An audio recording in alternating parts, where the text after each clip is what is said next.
penggunaan hak interpelasi atau hak angket sekalipun, bahkan hak menyatakan pendapat, bukan sesuatu yang tidak boleh. Saya Samsudin Alimsyah, mari kita bicarakan demokrasi.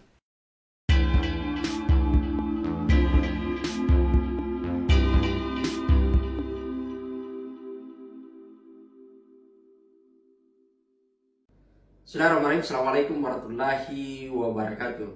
Sobat semua, alhamdulillah kita jumpa lagi di channel Ustadz Demokrasi, sebuah channel yang selalu berusaha menyajikan isu-isu yang aktual, tentu dengan analisa yang cukup tajam.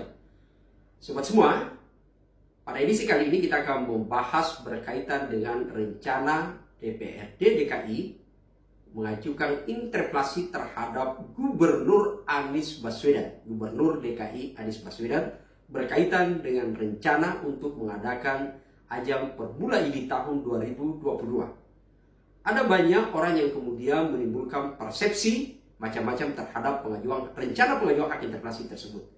Pada satu sisi ada yang memandang bahwa rencana pengajuan hak interpelasi tersebut sesungguhnya adalah tidak serius, tidak murni.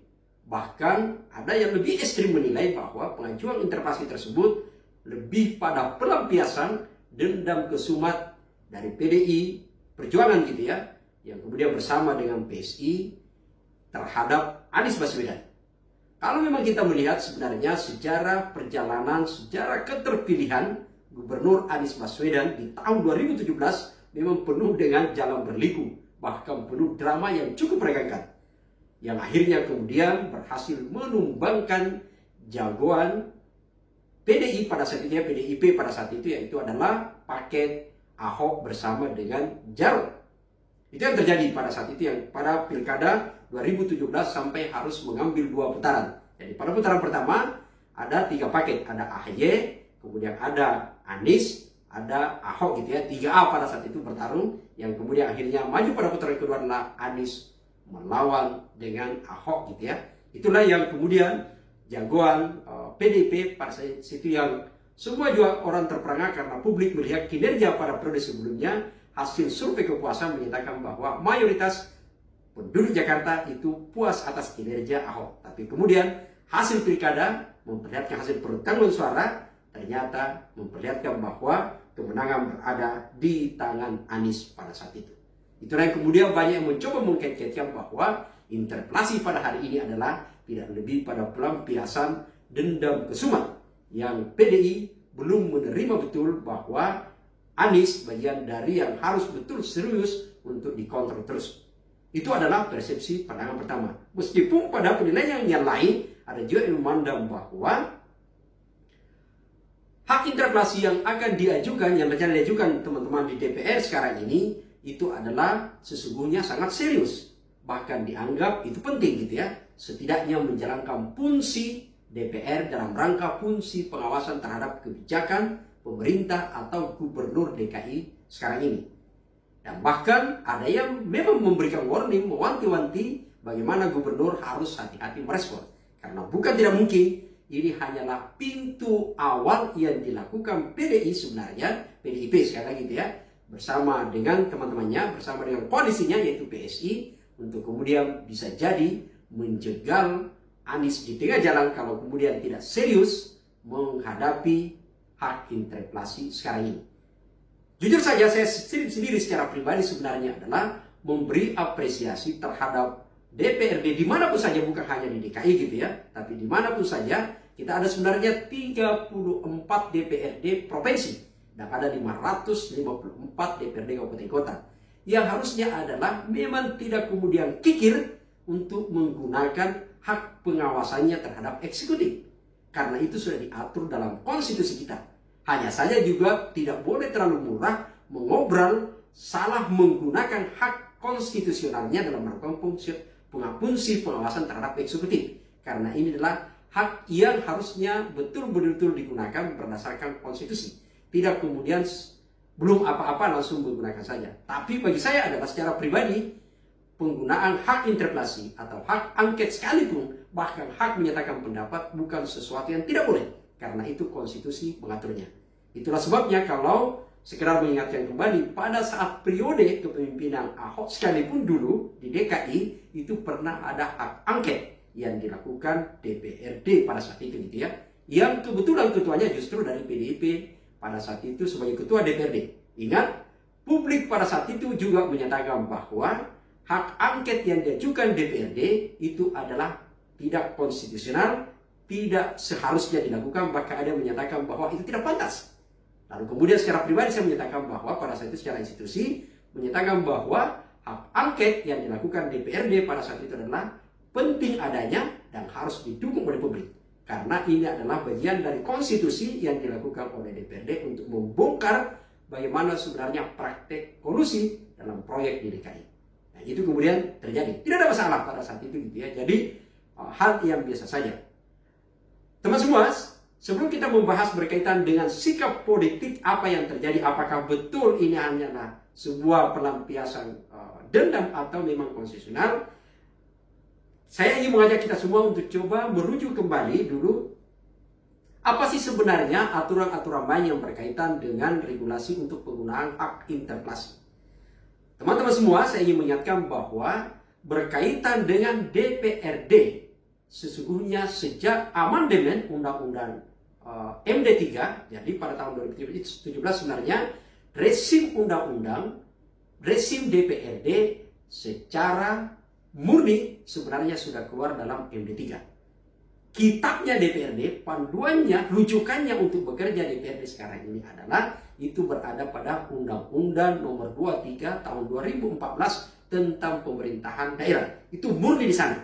Jadi kalau mau melakukan fungsi pengawasan, mau melakukan apa saja, itu rujukannya ada di sana.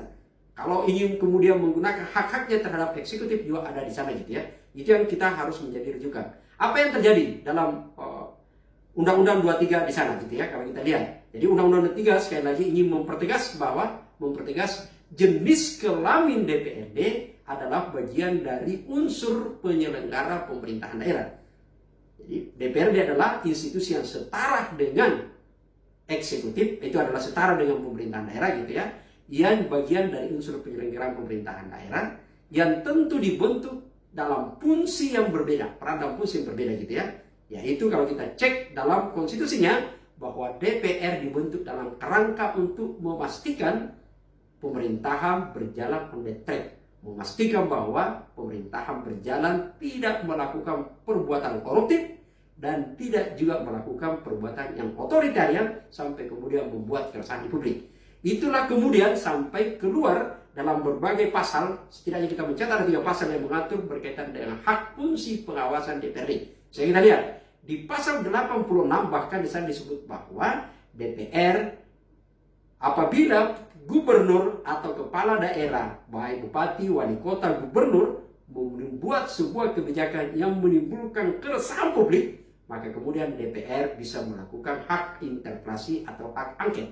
Itu yang dilakukan sana, termasuk bila melakukan perbuatan pidana. Sobat sekalian, di pasal lain kalau kita lihat misalnya di pasal 106 gitu ya, di sana setidaknya ada 3 hak yang diatur dalam Undang-Undang Nomor 23 Tahun 2014 tentang Pemda. Di mana di sana adalah jelas sekali bahwa misalnya ada tentang hak interpelasi, ada hak angket, ada hak menyatakan pendapat. Hak interpelasi itu adalah kalau kita lihat di pasal di ayat 1-nya gitu ya, menyatakan bahwa hak interpelasi, hak angket, hak menyatakan pendapat ini kemudian diterjemahkan secara detail.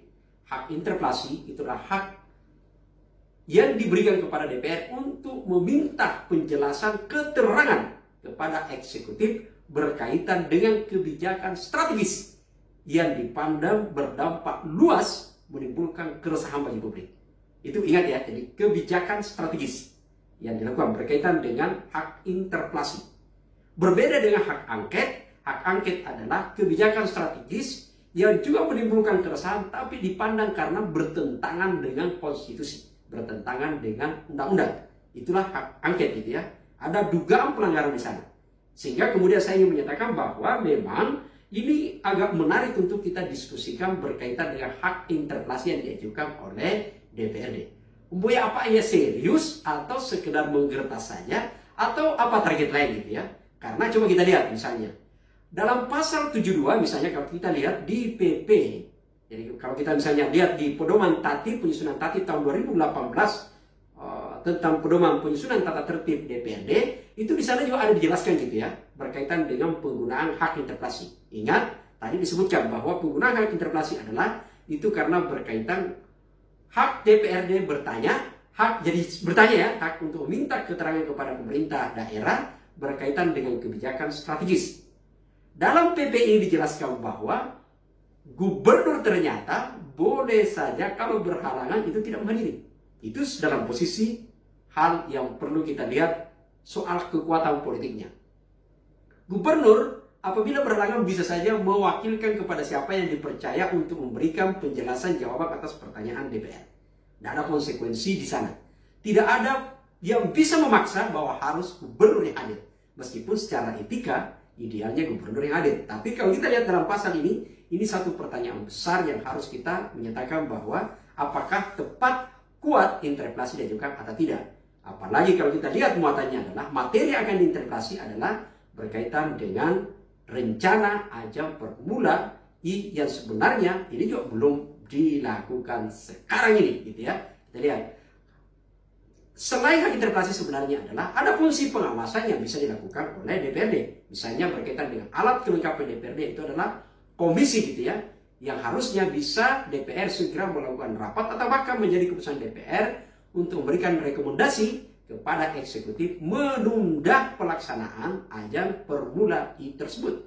Inilah yang kita lihat apakah apakah gubernur taat kepada rekomendasi atau tidak. Inilah yang bisa jadi senjata untuk menunjukkan interpelasi atau angket berikutnya.